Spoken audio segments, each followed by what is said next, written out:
By the end of August, Anne was herself again.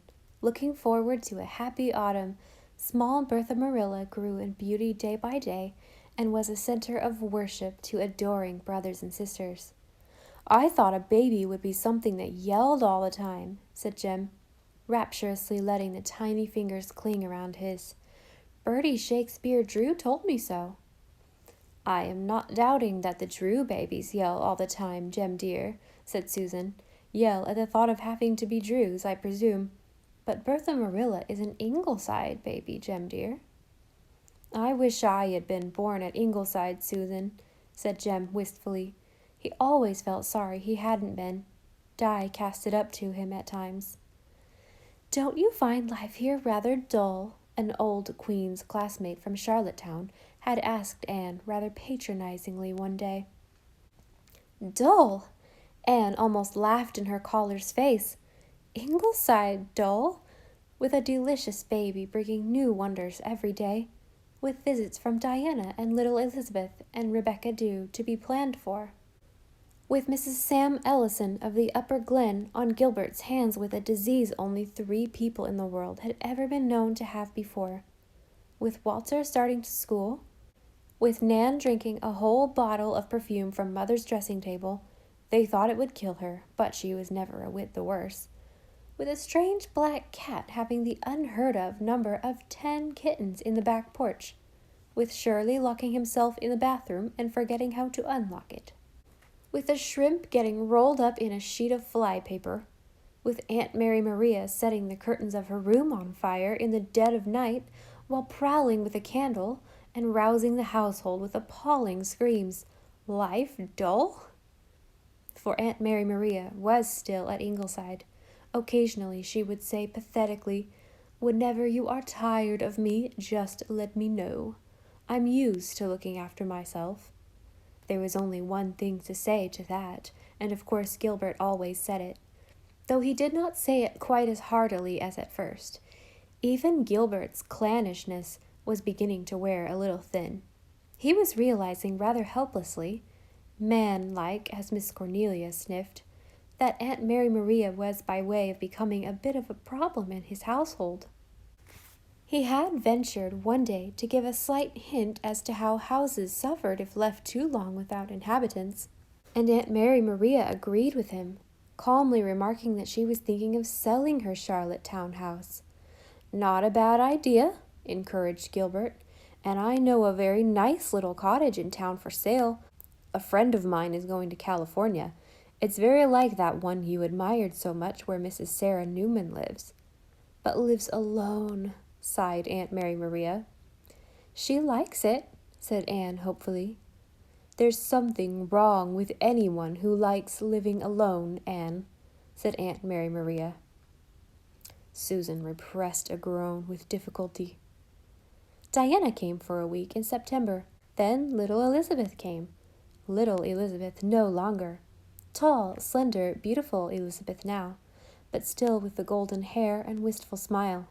Her father was returning to his office in Paris, and Elizabeth was going with him to keep his house. She and Anne took long walks around the storied shores of the old harbor, coming home beneath silent, watchful autumn stars. They relived the old windy poplar's life and retraced their steps in the map of fairyland, which Elizabeth still had and meant to keep forever. "Hanging on the wall of my room wherever I go," she said. One day, a wind blew through the Ingleside garden, the first wind of autumn. That night, the rose of the sunset was a trifle austere. All at once the summer had grown old. The turn of the season had come. "It's early for fall," said Aunt Mary Maria, in a tone that implied the fall had insulted her. But the fall was beautiful too. There was the joy of winds blowing in from a darkly blue gulf, and the splendor of harvest moons. There were lyric asters in the hollow, and children laughing in an apple-laden orchard, clear, serene evenings on the high hill pastures of the Upper Glen, and silvery mackerel skies with dark birds flying across them, and as the days shortened, little gray mists stealing over the dunes and up the harbor. With the falling leaves, Rebecca Dew came to Ingleside, to make a visit promised for years. She came for a week, but was prevailed upon to stay 2, none being so urgent as Susan.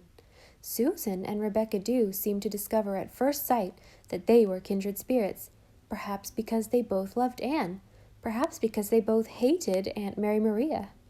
There came an evening in the kitchen when, as the rain dripped down on the dead leaves outside, and the wind cried around the eaves and corners of Ingleside, Susan poured out all her woes to sympathetic Rebecca Dew. The doctor and his wife had gone out to make a call. The small fry were all cozy in their beds, and Aunt Mary Maria fortunately out of the way with a headache. "Just like a band of iron round my brain," she had moaned.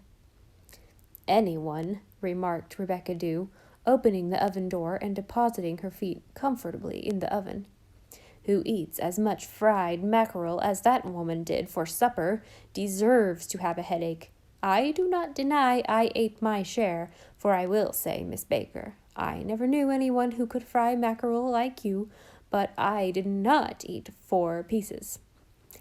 "Miss Dew, dear," said Susan earnestly, laying down her knitting and gazing imploringly into Rebecca's little black eyes, "you have seen something of what Mary Maria Blythe is like in the time you have been here. But you do not know the half, no, nor yet the quarter. Miss Dew, dear, I feel that I can trust you. May I open my heart to you in strict confidence?" "You may, Miss Baker." "That woman came here in June, and it is my opinion she means to stay here the rest of her life.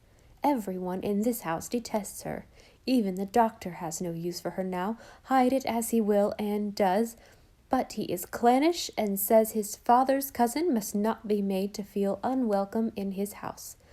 I have begged," said Susan, in a tone which seemed to imply she had done it on her knees.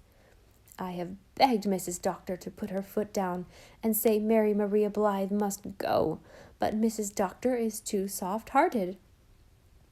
And so we are helpless, Miss Dew, completely helpless." "I wish I had the handling of her," said Rebecca Dew, who had smarted considerably herself under some of Aunt Mary Maria's remarks. "I know as well as anyone, Miss Baker, that we must not violate the sacred proprieties of hospitality, but I assure you, Miss Baker, that I would let her have it straight." "I could handle her if I did not know my place, Miss Dew. I never forget that I am not mistress here. Sometimes, Miss Dew, I say solemnly to myself, Susan Baker, are you or are you not a doormat? But you know how my hands are tied. I cannot desert Mrs. Doctor, and I must not add to her troubles by fighting with Mary Maria Blythe. I shall continue to endeavor to do my duty, because, Miss Dew, dear," said Susan solemnly, "I could cheerfully die for either the doctor or his wife. We were such a happy family before she came here, Miss Dew. But she is making our lives miserable, and what is to be the outcome I cannot tell, being no prophetess, Miss Dew. Or rather, I can tell. We will all be driven into lunatic asylums. It is not any one thing, Miss Dew. It is scores of them, Miss Dew, hundreds of them, Miss Dew. You can endure one mosquito, Miss Dew, but think of millions of them." Rebecca Dew thought of them with a mournful shake of her head. "She is always telling Mrs. Doctor how to run her house and what clothes she should wear. She is always watching me, and she says she never saw such quarrelsome children. Miss Dew, dear, you have seen for yourself that our children never quarrel. Well, hardly ever. They are among the most admirable children I have ever seen, Miss Baker. She snoops and pries. I have caught her at it myself, Miss Baker. She's always getting offended and heartbroken over something, but never offended enough to up and leave. She just sits around looking lonely and neglected until poor Mrs. Doctor is almost distracted. Nothing suits her. If a window is open, she complains of draughts. If they are all shut, she says she does like a little fresh air once in a while. She cannot bear onions. She cannot even bear the smell of them. She says they make her sick. So Mrs. Doctor says we must not use any. Now, said Susan, grandly, It may be a common taste to like onions, Miss Dew dear, but we all plead guilty to it at Ingleside. I am very partial to onions myself, admitted Rebecca Dew. She cannot bear cats. She says cats give her the creeps. It does not make any difference whether she sees them or not. Just to know there is one about the place is enough for her. So that poor shrimp hardly dares show his face in the house. I have never altogether liked cats myself, Miss Dew, but I maintain they have a right to wave their own tails. And it is, Susan, never forget that I cannot eat eggs, please. Or, Susan, how often must I tell you that I cannot eat cold toast? Or, Susan, some people may be able to drink stewed tea, but I am not in that fortunate class. Stewed tea, Miss Dew, as if I ever offered anyone stewed tea. Nobody could ever suppose it of you, Miss Baker. If there is a question that should not be asked, she will ask it. She is jealous because the doctor tells things to his wife before he tells them to her, and she is always trying to pick news out of him about his patients. Nothing aggravates him so much, Miss Dew. A doctor must know how to hold his tongue, as you are well aware, and her tantrums about fire. Susan Baker, she says to me, I hope you never light a fire with coal oil, or leave oily rags lying around, Susan. They have been known to cause spontaneous combustion in less than an hour. How would you like to stand and watch this house burn down, Susan, knowing it was your fault? Well, Miss Dew, dear, I had my laugh on her over that. It was that very night she set her curtains on fire, and the yells of her are ringing in my ears yet. And just when the poor doctor had got to sleep, after having been up for 2 nights. What infuriates me most, Miss Dew, is that before she goes anywhere, she goes into my pantry and counts the eggs. It takes all my philosophy to refrain from saying, why not count the spoons, too? Of course, the children hate her. Mrs. Doctor is just about worn out keeping them from showing it. She actually slapped Nan one day when the doctor and Mrs. Doctor were both away. Slapped her. Just because Nan called her Mrs. Methuselah, having heard that imp of a Kin Ford saying it. I'd have slapped her, said Rebecca Dew viciously. I told her if she ever did the like again, I would slap her. An occasional spanking we do have at Ingleside, I told her. But slapping, never, so put that in pickle. She was sulky and offended for a week, but at least she has never dared lay a finger on one of them since. She loves it when their parents punish them, though. If I was your mother, she says to little Jem one evening. Oh ho, you won't ever be anybody's mother, said the poor child. Driven to it, Miss Dew, absolutely driven to it. The doctor sent him to bed without his supper, but who would you suppose, Miss Dew, saw that some was smuggled up to him later on? Ah, now who? Chortled Rebecca Dew, entering into the spirit of the tale. It would have broken your heart, Miss Dew, to hear the prayer he put up afterwards, all off his own bat. Oh, God, please forgive me for being impertinent to Aunt Mary Maria, and oh, God, please help me to be always very polite to Aunt Mary Maria. It brought the tears into my eyes, the poor lamb. I do not hold with irreverence or impertinence from youth to age, Miss Dew, dear, but I must admit that when Bertie Shakespeare threw a spitball at her one day, it just missed her nose by an inch, Miss Dew. I waylaid him at the gate on his way home, and gave him a bag of doughnuts. Of course I did not tell him why. He was tickled over it, for doughnuts do not grow on trees, Miss Dew, and Mrs. Second Skimmings never makes them.